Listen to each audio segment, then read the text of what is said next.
അപ്പോൾ ഒരു സമയത്ത് നമ്മുടെ മലയാളത്തിൽ മമ്മൂട്ടി, മോഹൻലാൽ, സുരേഷ് ഗോപി എന്ന് പറയുന്ന 3 പേരല്ലാതെ വേറെ ആര് എന്നൊരു ചോദ്യം ഉണ്ടെങ്കിൽ എല്ലാവർക്കും ഒരേ ഒരു ഉത്തരം മാത്രമേ ഉള്ളായിരുന്നു, നമ്മുടെ ജയറാമേട്ടൻ. അതായത് നമ്മുടെ മലയാളത്തിലെ തന്നെ ഏറ്റവും വലിയ സ്റ്റാറുകളിൽ ഒരാളായിരുന്നു നമ്മുടെ ജയറാമേട്ടൻ. പിന്നീട് മലയാളത്തിൽ സിനിമ ചെയ്യുന്നില്ലെന്ന് മാത്രമല്ല, അന്യഭാഷയിൽ പോയിട്ട് വെറും അഭിനയ പ്രാധാന്യം ഇല്ലാത്ത വേഷങ്ങൾ അല്ലെങ്കിൽ ഒരു കൈൻഡ് ഓഫ് കൊമേഡിക് റോൾസ് മാത്രം ചെയ്യുന്ന ഒരു ആക്ടറായി എങ്ങനെയാണ് മാറിയത്? അപ്പോൾ നമ്മുടെ മലയാളത്തിലെ തന്നെ ഒരു സ്റ്റാർ ആയിരുന്നു, അതുപോലെ തന്നെ വലിയൊരു ഫാമിലി സപ്പോർട്ട് തന്നെ ഉണ്ടായിരുന്ന നമ്മുടെ ജയറാമേട്ടന് എവിടെയാണ് പാളിപ്പോയത്?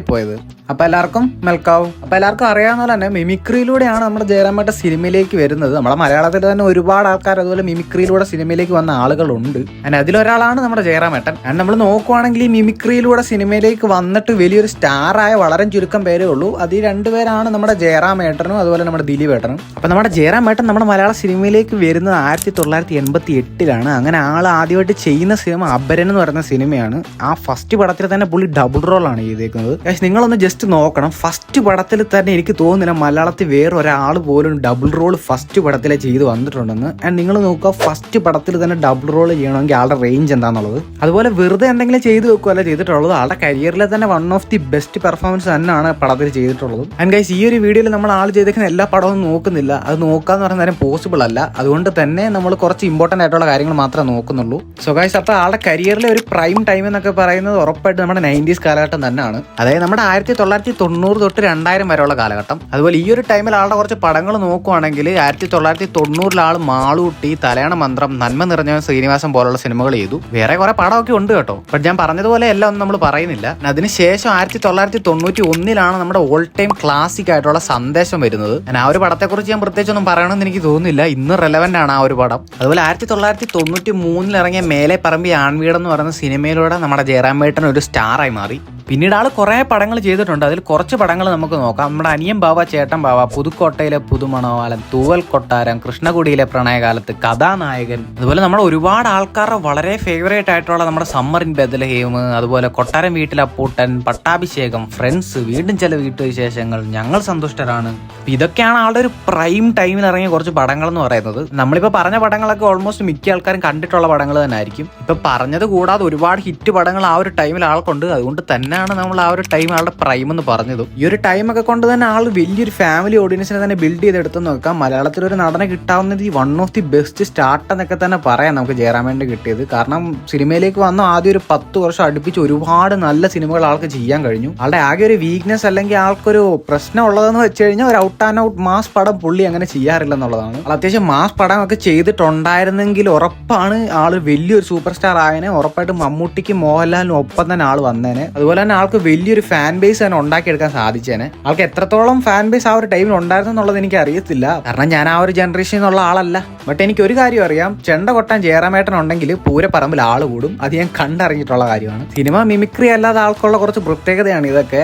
ആന, ചെണ്ട, ഇതൊക്കെ പുള്ളിയുടെ ഒരു വലിയ കാര്യങ്ങളാണ്. അപ്പൊ നമ്മൾ പറഞ്ഞു വന്നത്, ഇത്രയും മികച്ച ഒരു തുടക്കം കിട്ടിയിട്ട് പോലും ആൾക്ക് 2000-ന് ശേഷം ആളുടെ ആ ഒരു സ്റ്റാറിന്റെ കാര്യങ്ങളൊന്നും നിലനിർത്താൻ സാധിച്ചില്ല. അതിന് മെയിൻലി 2 കാര്യങ്ങളാണ് ഉള്ളത്. ഒന്നാമത്തെ കാര്യം, മലയാള സിനിമ മാറി, പക്ഷെ ജയറാമേട്ടൻ മാറിയില്ല. നമുക്കറിയാം പണ്ടത്തെ പോലെ അല്ലായിരുന്നു നമ്മുടെ മലയാള സിനിമ. 2010 ആയപ്പോഴത്തേക്കും ഓൾമോസ്റ്റ് നമ്മുടെ മലയാള സിനിമ ടോട്ടലി ഡിഫറെന്റ് ആയെന്നൊക്കെ തന്നെ നമുക്ക് പറയാം. അങ്ങനെ മലയാള സിനിമ മാറിയപ്പോഴത്തേക്കിനും ജയറാമേട്ടൻ ആൾ പണ്ട് ചെയ്തുകൊണ്ടിരുന്ന പോലത്തെ പടങ്ങൾ തന്നെ ചെയ്തുകൊണ്ടിരുന്നു. അങ്ങനെ ആൾ ഉദ്ദേശിച്ചതുപോലെ അതൊന്നും വർക്കായില്ല എന്നുള്ളതാണ് സത്യം.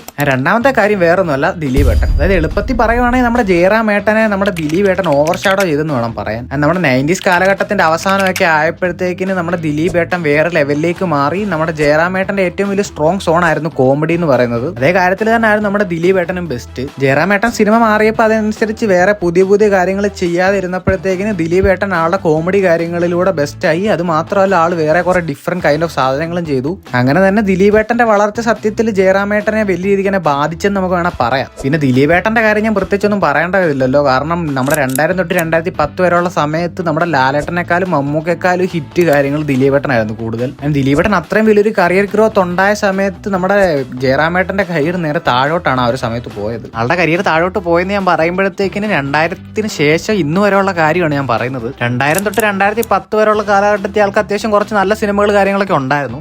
അതായത് നമ്മുടെ കൊച്ചു കൊച്ചു സന്തോഷങ്ങൾ, എൻ്റെ വീട് അപ്പുവിൻ്റെയും, മനസ്സിനക്കരെ, മയിലാട്ടം, വെറുതെ ഒരു ഭാര്യ, അതുപോലെ നമ്മുടെ ക്ലാസിക് വിന്റർ. ശരിക്കും വിന്റർ കുറച്ച് അണ്ടർ റേറ്റഡ് ആയിട്ടുള്ള സാധനമായിട്ടാണ് എനിക്ക് തോന്നുന്നത്. ആരെങ്കിലും കാണാത്തുണ്ടെങ്കിൽ പോയി കണ്ടു നോക്ക്. 2010-ന് ശേഷമാണ് ശരിക്കും ആളുടെ ഡൗൺഫോൾ എന്ന് പറയുന്നത്. കാരണം ആൾക്ക് വളരെ കുറച്ച് ഹിറ്റുകൾ മാത്രമേ കിട്ടിയിട്ടുള്ളൂ. അതും മോസ്റ്റ്ലി മൾട്ടി സ്റ്റാർ പടങ്ങളാണ്. അതായത് നമ്മുടെ Happy Husbands, China Town, Seniors പോലുള്ള പടങ്ങൾ. ഓൾമോസ്റ്റ് 2015 കഴിഞ്ഞപ്പോഴത്തേന് ആൾ ചെയ്തേക്കുന്ന കുറെ ബോംബുകളുണ്ട്. അതിനെക്കുറിച്ചൊന്നും നമ്മൾ പ്രത്യേകിച്ച് എടുത്തു പറയുന്നൊന്നുമില്ല. ബട്ട് ആ ഒരു ടൈമിൽ ഇറങ്ങിയത് പട്ടാഭിരാമൻ എനിക്ക് അത്യാവശ്യം ഇഷ്ടപ്പെട്ട ഒരു പടമാണ്. ഐ തിങ്ക് മിക്ക ആൾക്കാർക്ക് ഇഷ്ടപ്പെട്ട സിനിമയാണെന്ന്. അതുപോലെ ഓസ്ലർ അത്യാവശ്യം കുഴപ്പമില്ലാത്തൊരു പടമാണ്. ആൻഡ് ഇനി ആൾ അന്യഭാഷയിൽ പോയിട്ട് കാട്ടിക്കൂട്ടുന്ന കുറേ കാര്യങ്ങൾ. ഇപ്പം ആൾ ഇപ്പോഴാണ് ഇങ്ങനത്തെ കോമാളി സാധനങ്ങളിലേക്കൊക്കെ വരുന്നത്. പല ആൾക്കാർക്കും, അതായത് ഇപ്പം കറൻലി ഇപ്പോഴത്തെ ജനറേഷനിൽ ആളെ കളിയാക്കുന്ന പലർക്കും അറിയാത്തൊരു കാര്യമാണ് പുള്ളി തമിഴിൽ മാത്രം 40 പടങ്ങളോളം ചെയ്തിട്ടുണ്ട്. ഓൾമോസ്റ്റ് 40 പടം. ആൻഡ് പുള്ളി ഇപ്പോഴൊന്നും അല്ല ഈ അന്യഭാഷയിൽ പോയിട്ട് പടം ചെയ്യാൻ തുടങ്ങിയത്. ആള് 90s തൊട്ടേ അന്യഭാഷയിൽ പടം ചെയ്യുന്നുണ്ട്. ആള് തമിഴിൽ ചെയ്ത തെന്നാലി എന്ന് പറയുന്ന പടമൊക്കെ അതിൽ കമൽഹാസനാണ് മെയിൻ ക്യാരക്ടർ. ആ പടത്തിൽ ആൾക്ക് സ്റ്റേറ്റ് അവാർഡും കിട്ടിയിട്ടുണ്ട്. അപ്പോൾ ഇതിൽ നിന്നൊക്കെ തന്നെ നിങ്ങൾക്ക് മനസ്സിലായിട്ടുണ്ടായിരിക്കും ആളൊരിക്കലും ഇപ്പോഴല്ല ഈ അന്യഭാഷയിൽ പടങ്ങൾ ചെയ്യാൻ തുടങ്ങിയത്. പണ്ട് തൊട്ടേ ചെയ്യുന്നുണ്ട്. പക്ഷേ ദ തിങ് ഈസ് ഇപ്പോഴാണ് ആൾ ഇങ്ങനത്തെ കോമാളി സാധനങ്ങളൊക്കെ ചെയ്യാൻ തുടങ്ങിയത്. ആൾ ഇതുപോലൊക്കെ പോയി ചെയ്തേക്കുന്നത് ഏറ്റവും വേസ്റ്റ് സാധനങ്ങളാണ് ആൾ ഈയിടയ്ക്കൊക്കെ ആയിട്ട് ചെയ്തുകൊണ്ടിരിക്കുന്നത്. അതിൽ ഏറ്റവും വേസ്റ്റ് ഏതാണെന്ന് എന്നോട് ചോദിച്ചാൽ ഞാൻ പറയും അത് ഗെയിം ചേഞ്ചർ ചെയ്ത സാധനമാണ്. ഇത്രയും വലിയ കോമാളി സാധനമൊന്നും പുള്ളിക്ക് വേറെ അന്യഭാഷയിൽ പോയി ചെയ്യേണ്ട കാര്യമില്ല. പുള്ളി പറയുന്നത് അന്യഭാഷയിൽ പോയി ചെയ്യുമ്പോഴത്തേന് എപ്പോഴും മെയിൻ റോളൊന്നും ചെയ്യാൻ പറ്റണമെന്നില്ല. ഇതുപോലത്തെ ചെറിയ ക്യാരക്ടറൊക്കെ കിട്ടത്തുള്ളതാണ്. ഇതുപോലെ കിട്ടുന്ന ക്യാരക്ടർ ചെയ്യേണ്ട ഒരാളല്ല ഒരിക്കലും പുള്ളി ഇവിടെ നമ്മുടെ മലയാളത്തിൽ ഒരു വലിയ സ്റ്റാർ ആയിരുന്നു. അത് പുള്ളി പലപ്പോഴും മറന്നു പോകുന്നു. എന്തൊക്കെയായാലും പുള്ളിയുടെ ഇഷ്ടമാണ്, പുള്ളിയുടെ ചോയ്സാണ് ഇവിടെ പടം ചെയ്യണമെന്നുള്ളത്. പക്ഷേ ഒരു കാര്യം എന്ന് പറയുന്നത് പുള്ളിക്ക് ഇതുപോലെ എപ്പോഴും സൈഡ് റോൾ തന്നെ ചെയ്യണമെന്നുണ്ടെങ്കിൽ പുള്ളിക്ക് ആൾ പൊന്നിയൻ സെലവിൽ ചെയ്ത പോലത്തെ സാധനമൊക്കെ ചെയ്യാം. അല്ലെങ്കിൽ ഏതെങ്കിലും രീതി കുറച്ച് അഭിനയ പ്രാധാന്യമുള്ള കാര്യങ്ങൾ ചെയ്യാമല്ലോ. ഇവനിപ്പോൾ റെട്രോയിലെ ആ ഒരു ക്യാരക്ടർ കുറെ ആൾക്കാർ ട്രോൾ ചെയ്യുന്ന കണ്ടു. അത് ഭയങ്കര ഒരു ക്യാരക്ടർ ഒന്നും അല്ല. പക്ഷെ അതിലെ ആളുടെ അഭിനയമൊക്കെ അത്യാവശ്യം നൈസായിരുന്നു. ബട്ട് സ്റ്റിൽ ഞാൻ പറയുന്നു പുള്ളി ഇതുപോലത്തെ ക്യാരക്ടേഴ്സ് ഒന്നും ചെയ്യേണ്ട ആളല്ല. ഇതുപോലത്തെ ക്യാരക്ടേഴ്സ് ഒക്കെ ചെയ്യുന്ന കാണുമ്പോഴത്തേനും നമുക്കാണ് ശരിക്കും ഒരു വിഷമം എന്ന് പറയുന്നത്. ആൻഡ് ഫൈനലി ഇപ്പൊ പുള്ളി കാന്താരയിൽ പോലത്തെ ചെയ്തേക്കുന്ന ഒരു സാധനം, അതുപോലത്തെ ഒരു ഐറ്റം ഒക്കെയാണ് ശരിക്കും പുള്ളി വേറെ ഭാഷയിൽ പോയിട്ട് ചെയ്തു വെക്കാനുള്ളത്. എന്നോട് ചോദിച്ചാൽ പുള്ളി വേറൊരു ഭാഷ പോയി ചെയ്തേക്കുന്നത് ഏറ്റവും ബെസ്റ്റ് ക്യാരക്ടർ ആണ് അതെന്ന് ഞാൻ പറയും. പുള്ളി അന്യഭാഷ ചെയ്തേക്കുന്ന എല്ലാ സിനിമയും ഞാൻ കണ്ടിട്ടൊന്നുമില്ല. ബട്ട് എങ്കിലും ഞാൻ കണ്ടേക്കുന്നത് ഏറ്റവും ബെസ്റ്റ് പുള്ളി ചെയ്തേക്കുന്ന കാന്താരയിലാണ്. അതിൽ ക്ലൈമാക്സിലോട്ടൊക്കെ വരുമ്പോഴത്തേനും പുള്ളിയുടെ ആ ഒരു പെർഫോമൻസ് ഉണ്ടല്ലോ അത് വേറെ ലെവലായിരുന്നു. കുറെ പടത്തിൽ ആൾ ഓരോ കോമാളി സാധനങ്ങളൊക്കെ ചെയ്യുമ്പോഴത്തേക്കും നമുക്ക് എത്രത്തോളമാണ് സങ്കടം വരുന്നത്. അതുപോലെ തന്നെയാണ് നമ്മൾ ഈ ആൾ ഇതുപോലെ കാന്താര പോലുള്ള സിനിമയിൽ ഇത്ര നല്ല റോളുകളൊക്കെ ചെയ്യുമ്പോൾ നമുക്ക് വരുന്ന അഭിമാനവും. കാരണം നമ്മുടെ മലയാളത്തിൽ നിന്നൊരു വലിയൊരു ആക്ടർ, നമ്മുടെ മലയാളത്തിൽ ഒരു വലിയൊരു സ്റ്റാർ ആയിരുന്ന ഒരാൾ നമ്മുടെ കാന്താര പോലൊരു വലിയ സിനിമയിൽ ഇത്രയും നല്ലൊരു ക്യാരക്ടർ ചെയ്ത് വെക്കുമ്പോഴത്തേനും നമുക്ക് അത്രയും വലിയ അഭിമാനമാണ്. പുള്ളി ഇതുപോലത്തെ നല്ല നല്ല ക്യാരക്ടറൊക്കെ ഇതിന് അന്യഭാഷ ചെയ്യുന്ന നമുക്ക് പ്രതീക്ഷിക്കാം. മലയാളത്തിലും പുതിയ ആളുടെ കുറച്ച് പടങ്ങളൊക്കെ വരുന്നുണ്ടെന്നാണ് പറയുന്നത്. ആള് ലാസ്റ്റ് മലയാളത്തിൽ ചെയ്ത് ഓസ്ലറാണ്. അതിനുശേഷം ആൾ പിന്നെ മലയാളത്തിലേക്ക് വന്നിട്ടില്ല. ആള് പഴയ പോലെ ബാക്ക് ഓൺ ട്രാക്ക് ആവുമെന്ന് നമുക്ക് പ്രതീക്ഷിക്കാം. ശരി, ഞാനൊരു ഫൺ ഫാക്ട് പറയട്ടെ. ശരിക്കും ഏറ്റവും കൂടുതൽ 100 കോടി കളക്ഷൻ നേടിയ സിനിമകളുടെ ഭാഗമായ ഒരു മലയാള നടൻ അത് ജയറാമേട്ടനാണ്. എങ്ങനെയുണ്ട്? ഫണ്ണല്ലേ? ഗൈസ്, പിന്നെ വേറൊരു കാര്യം നമ്മൾ പൊതുവെ വീഡിയോയിൽ പറയാത്തൊരു കാര്യമാണ്. വീഡിയോ ഇഷ്ടപ്പെടുന്ന ആൾക്കാരത് സബ്സ്ക്രൈബ് ചെയ്തേക്ക്. അതുപോലെ നിങ്ങൾക്ക് തോന്നുന്നത് എന്താണെന്ന് വെച്ചാൽ ഉറപ്പായിട്ടും കമന്റ് ചെയ്യുക. അതുപോലെ വീഡിയോ ലൈക്ക് അടിച്ചേക്ക്. അപ്പോൾ ശരി, ഓക്കെ, ബൈ.